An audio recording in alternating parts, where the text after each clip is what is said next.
Hello students, कैसे हो आप सब। आज मैं शुरू करूंगी chapter number 4 which is process and basis of accounting and the book which I am following is by DK. Goyal.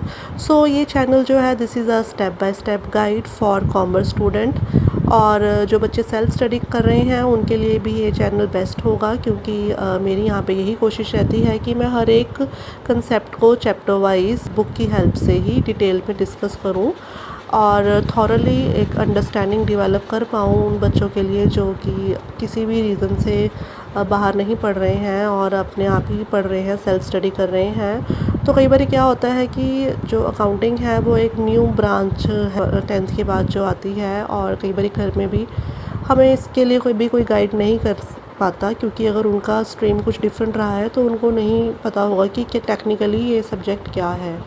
तो इसलिए भी अगर आप चाहो तो मेरी वीडियोस देख सकते हो, जिसमें कि मैंने कोशिश की है हर एक कंसेप्ट को डिटेल में एक्सप्लेन करने की with the help of the book. और अगर आप चाहो तो बुक को अपने सामने रख सकते हो। कोई डाउट हो तो आप कमेंट सेक्शन में मुझसे पूछ सकते हो, मैं डेफिनेटली आपकी क्वेरीज का रिप्लाई ज़रूर करूँगी। तो चलो स्टार्ट करते हैं। Process of accounting.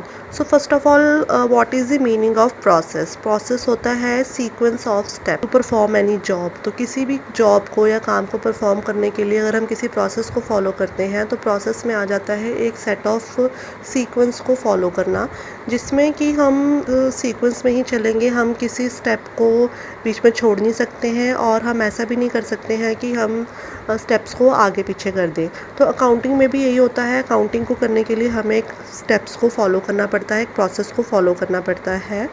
और ये शुरू होता है with the origin and identification of business transactions. तो बेसिकली बिजनेस ट्रांजैक्शंस को आइडेंटिफाई करना, ये आइडेंटिफाई करना कि सबसे पहले कि क्या वो ट्रांजैक्शन बिजनेस की ही है, ठीक है। कहीं ऐसी ट्रांजैक्शन तो नहीं है कि जिसका बिज़नेस के साथ कोई लेना देना ही नहीं है और हम उसको भी रिकॉर्ड कर लें, ऐसा नहीं होना चाहिए।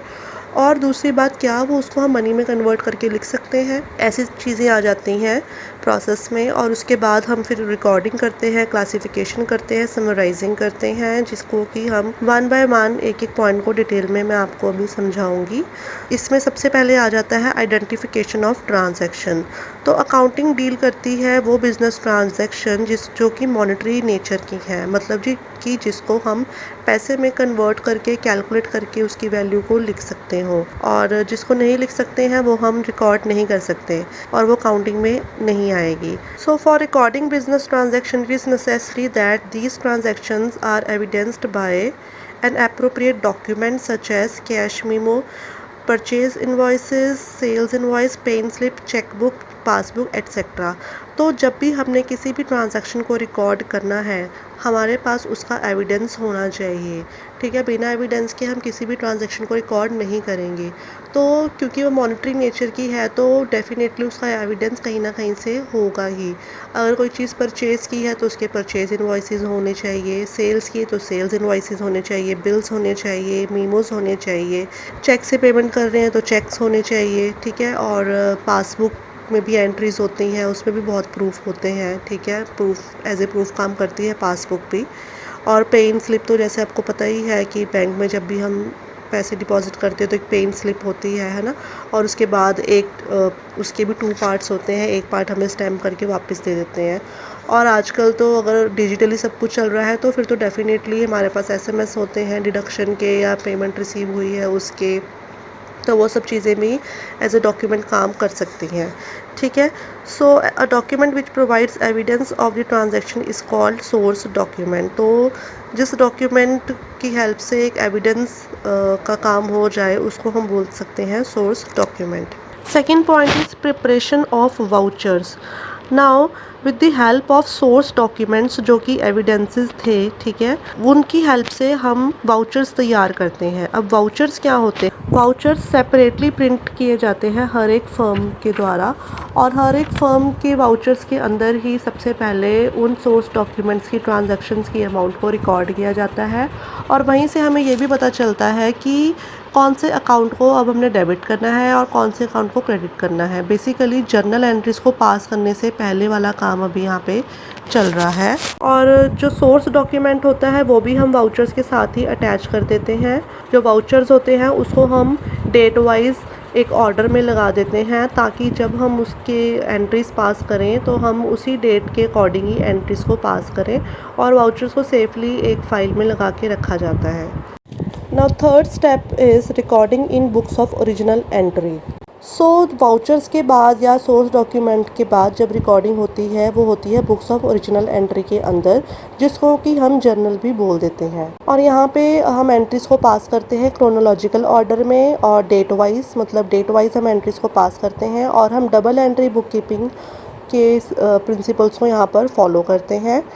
तो अगर तो बिज़नेस का साइज़ छोटा है तो हम एक ही जर्नल बुक में सारी एंट्रीज़ को पास कर देते हैं, लेकिन अगर मान लीजिए कि बिज़नेस का साइज़ बहुत बड़ा है तो हम क्या करते हैं, जर्नल को भी आगे सब डिवाइड कर देते हैं अलग अलग बुक्स में, जिसमें कि आ जाती है सब जर्नल्स और स्पेशल जर्नल्स। जैसे कि जितनी भी ट्रांजैक्शंस कैश से रिलेटेड है उसको हम जर्नल बुक में पास ना करके हम अलग से कैश बुक में पास कर देते हैं। ऐसे ही जितनी भी ट्रांजैक्शंस क्रेडिट परचेजेस को लेके हैं उसके लिए हम अलग से परचेज़ बुक में एंट्रीज पास करते हैं। जितनी भी ट्रांजैक्शंस क्रेडिट सेल को लेके हैं हम सेल्स बुक में वो पास करते हैं एंट्रीज, एंड सो ऑन। और इन स्पेशल जर्नल को हम सब्सिडियरी बुक्स भी बोलते हैं, मतलब कैश बुक को, परचेजेस बुक को, सेल्स बुक को, और एक दो तीन और भी बुक्स होती हैं, उन सबको हम बोलते हैं सब्सिडियरी बुक्स। और इससे हमें हेल्प होती है आगे लेजर बनाने में। Next step is posting to ledger. अब जर्नल एंट्रीज़ को पास करने के बाद हमने वो सारी अमाउंट को लेजर्स में पोस्ट करना है, और जर्नल एंट्रीज़ को पास करने के लिए हमने डबल एंट्री बुक कीपिंग के रूल्स फॉलो किए हैं। तो हमें पता होगा कि कौन से अकाउंट को डेबिट करना है और किसको क्रेडिट करना है, उसी की हेल्प से ही हम आगे लेजर में उन अमाउंट को पोस्ट करेंगे। तो लेजर एक प्रिंसिपल बुक होती है अकाउंट्स की, जिसमें हर एक ट्रांजैक्शन की अल्टीमेटली कहीं ना कहीं जगह बनती है, और हर एक ट्रांजैक्शन को हम लेजर्स में रिकॉर्ड करते हैं, इधर डेबिट साइड और credit side. So for recording in the ledger, all transactions are classified and transactions of similar nature are recorded at one place in an account opened in their name। तो basically यहाँ पे क्या होता है कि जब भी हम एंट्रीज पास करते हैं तो कुछ ना कुछ हेड्स भी ऑटोमेटिकली बनते जाते हैं। जैसे कि मान लीजिए कैश का बार बार लेन देन हो रहा है तो कैश आ जा रहा है तो कैश का लेजर बन जाएगा अगर स्मॉल कंसर्न है, और अगर बिग कंसर्न है फिर तो हम कैश बुक ही बना देते हैं। इसी तरीके से जैसे कि बार बार हम रेंट की पेमेंट कर रहे हैं तो रेंट का एक लेजर बन जाएगा। ऐसे ही हर एक एसेट के नाम का लेजर बनेगा, हर एक लाइबिलिटी के नाम का लेजर बनेगा, हर एक एक्सपेंस का एक लेजर बनेगा, हर एक इनकम का एक लेजर बनेगा। तो बेसिकली यहाँ पे क्या हो रहा है, उन एंट्रीज़ को हम एक ही अकाउंट के अंदर पोस्ट करेंगे और हम एक ही लुक से जान पाएंगे कि बेसिकली कितना मतलब अगर एक हेड की बात करें तो इस हेड में कितना डेबिट हुआ और कितना क्रेडिट हुआ। मतलब अगर मैं कैश की बात करूँ तो कितना कैश आया, कितना कैश गया। ऐसे ही अगर सैलरीज़ की बात करूँ तो कितनी सैलरीज़ ड्यू हुई और कितनी सैलरीज़ की अमाउंट पे हो गई है। इसी तरीके से अगर परचेज़ेस की बात करें तो कितने का सामान ख़रीदा गया, ठीक है, और सेल्स की बात करें तो कितने का सामान बेचा गया। तो ये सब चीज़ें हमें लेजर में एक ही जगह पर इकट्ठे हो जाती हैं और हमें इजीली समझ में आ जाता है एक ही बार में देखने से, और हमें जर्नल एंट्रीज़ को दोबारा बार बार नहीं देखना पड़ता। और अगर मान लीजिए किसी एक सप्लायर के साथ हमारा बार बार लेन देन होता है, ठीक है, तो उसके नाम से भी एक लेजर बन जाएगा उसके नाम से, ठीक है। और अगर ज़्यादा सप्लायर्स हैं तो जितने सप्लायर्स हैं उतने लेजर्स बन जाएंगे। ऐसे ही जो हमारे कस्टमर्स हैं जिनको हम उधार पे सामान बेच रहे हैं तो उतने ही कस्टमर्स के नाम के भी लेजर्स बन जाएंगे। तो इस तरीके से पोस्टिंग ऑफ लेजर्स ख़त्म हो जाता है यहीं पे। और एक चीज़ और इसमें थी कि हम लेजर बनाने के बाद उसको टोटल भी करते हैं, ठीक है। तो उसका टोटल जो है वो आगे हमें हेल्प करता है ट्रायल बैलेंस को बनाने में। Now fifth point is preparation of trial balance and financial statement. This is the last step of the accounting process. तो लेजर्स को बैलेंस करने के बाद जो अमाउंट आएगी या तो वो डेबिट साइड आएगी या फिर वो क्रेडिट साइड आएगी। तो उस अमाउंट को ध्यान में रखते हुए ही हमने ट्रायल बैलेंस को बनाना शुरू करना होता है। सो ट्रायल बैलेंस का मीनिंग यही है that it is prepared with the debit and credit balances of ledger accounts to check the arithmetical accuracy of posting and balancing of ledger accounts. तो जैसे कि आप सबको पता ही है कि जो अकाउंटिंग है वो डबल एंट्री बुक कीपिंग को फॉलो करता है। हम हर एक एंट्री के दोनों एस्पेक्ट्स को कैलकुलेट करते हैं, रिकॉर्ड करते हैं और इसी वजह से ही हमारा बैलेंस शीट का टोटल भी सेम आता है और इसी वजह से ही हमारा ट्रायल बैलेंस का टोटल भी सेम आना चाहिए, क्योंकि हमने दोनों एस्पेक्ट्स को यहाँ पर रिकॉर्ड किया है। तो जब ट्रायल बैलेंस बन जाता है तो अगर मान लीजिए कि अगर ट्रायल बैलेंस का टोटल आपस में मैच नहीं करता तो हम समझ जाएंगे कि कुछ ना कुछ एरर ज़रूर हुआ है एंट्रीज़ को पास करते वक्त या लेजर बनाते वक्त। तो कुछ स्टेप्स भी होते हैं जिसको हम फिर फॉलो करते हैं उन एरर्स को ठीक करने के लिए। तो क्योंकि जो ट्रायल बैलेंस होता है उसमें हर एक लेजर के बैलेंसेस का टोटल हम लिखते हैं, इस वजह से ट्रायल बैलेंस हमें बहुत हेल्पफुल रहता है आगे प्रॉफिट एंड लॉस अकाउंट बनाने में, ट्रेडिंग अकाउंट बनाने में और बैलेंस शीट बनाने में, इसको कि हम फाइनेंशियल स्टेटमेंट्स भी बोलते हैं। तो इसी के साथ ही प्रोसेस ऑफ अकाउंटिंग फिनिश हो जाता है।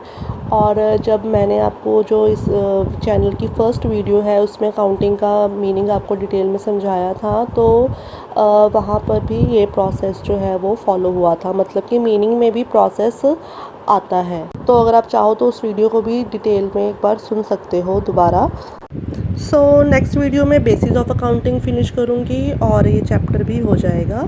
सो thank you students, thank you for listening to me.